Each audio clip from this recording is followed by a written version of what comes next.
আসসালামু আলাইকুম। আমি আজকে আপনাদের সাথে ভিডিওতে যে বিষয় নিয়ে আলোচনা করতে যাচ্ছি, সেই বিষয়টি হলো ছাগলের হিট। দেখেন অনেক খামারেই ছাগল পালন করে থাকে।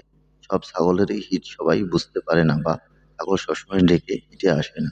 দেখেন এই ছাগলটি হিটে এসেছে। এই ছাগলটি কোনো হিটের লক্ষণ খালি এটাই প্রকাশ করতে পারছে কিন্তু ডাকাডাকি করতে আসে না।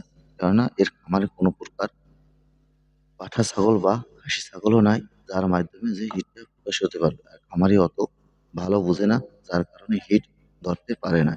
আপনার খামারে যদি এরকম সমস্যা হয়ে থাকে, দেখেন এরকম নেজলান দেখেন এবং পিছনে বারবার যদি ফুলে ওঠে, তাহলেও বুঝতে হবে আপনার ছাগলটি হিটে এসেছে। তাই আপনার কিছু কিছু সাইলেন্ট হিট আছে যা বুঝতে পারেন না, অনেক সময় ময়লাও ভাঙে না। তাই আপনারা এরকম যদি ছাগলের আচরণ দেখে থাকেন, তাহলে বুঝতে পারবেন আপনার ছাগলটি হিটে এসেছে। আমার ভিডিওটি যদি ভালো লেগে থাকে, প্লিজ লাইক, শেয়ার, কমেন্ট এবং সাবস্ক্রাইব করুন, যাতে আপনাদের আরো নতুন নতুন ভিডিও তৈরি করে উপহার দিতে পারি।